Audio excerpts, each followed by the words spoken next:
Now, my name is here because I wrote a book.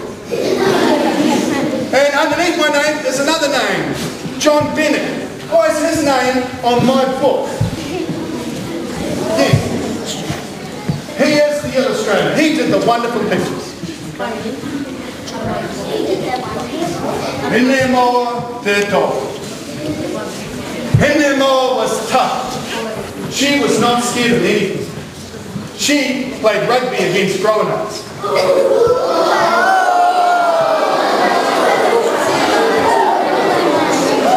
Hinemoa was not afraid of the dark.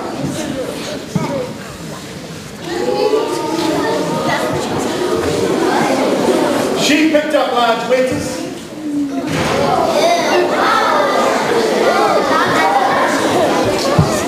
Hinemoa would scoff at the other children. I am a warrior, she'd say. Hinemoa te tō. Just like my ancestors.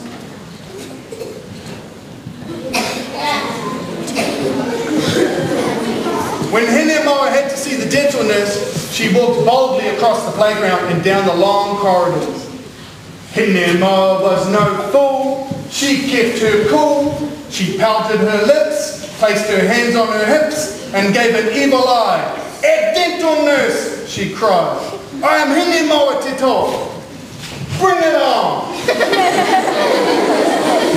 The dental nurse smiled and asked Hinemoa to sit on the chair so that she could check her teeth.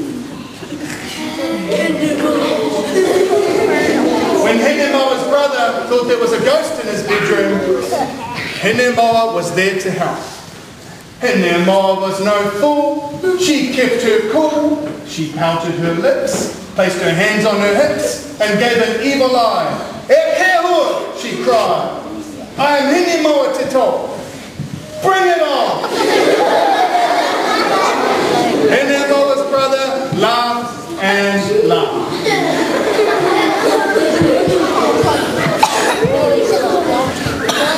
When Nana told Hinemoa that there was a monster in the garden, Hinemoa went off to teach it a lesson. Hinemoa was no fool. She kept her cool.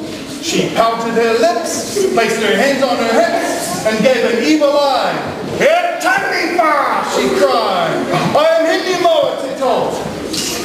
Bring it on."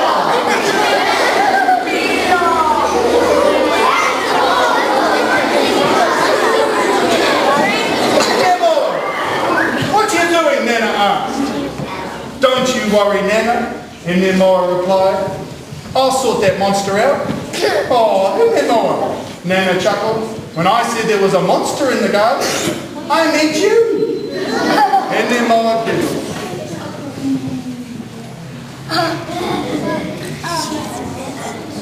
When swimming lessons started at school, Hinemoa went to the changing rooms and put on her togs like all the other children. But Hinemoa didn't get into the pool. No, she sat on the seat beside Nana. "Come on, Hinemoa," her Nana pleaded. "At least give it a go. You can start in the shallow end if you're scared." "I'm not scared," Hinemoa growled.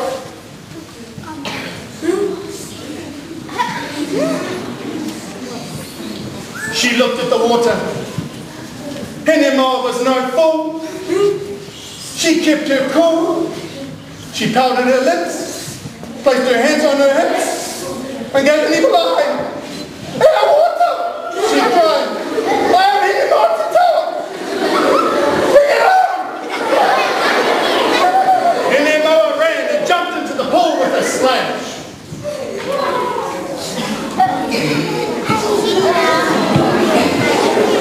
Hinemoa dropped right to the bottom. She waved her arms and kicked her legs, but she couldn't get to the surface. Some of the other children had to dive in and rescue her. When Hinemoa was safely out of the water, Nana wrapped a towel around her. Hinemoa was so angry, she cried.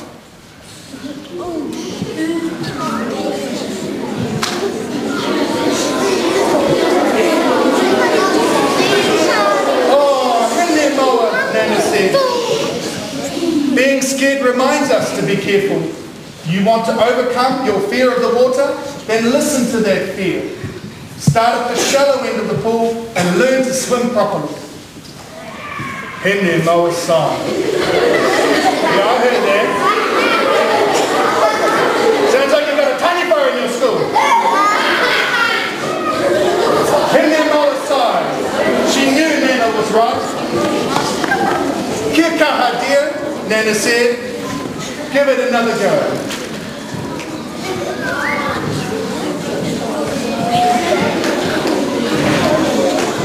Nervously, Hinemoa climbed down the ladder into the shallow end of the pool.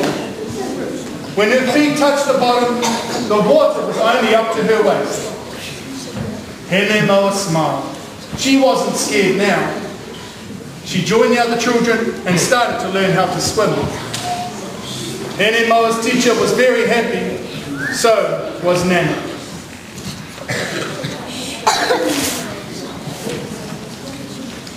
On the way home from school that afternoon, Hinemoa's brother lost his cap in the wind. The cap sailed up in the air and landed high in a tree. Oh wait, Nana said. How are we going to get that down?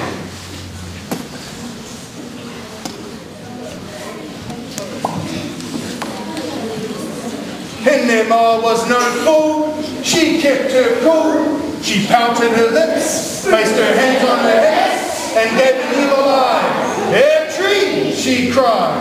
"I am Hinemoa Te Tau."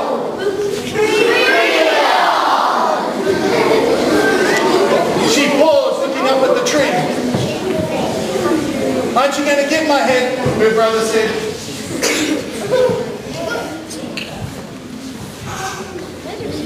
"Oh, I think I'll get Dad to give me a hand," Hinemoa said, smiling at Nana.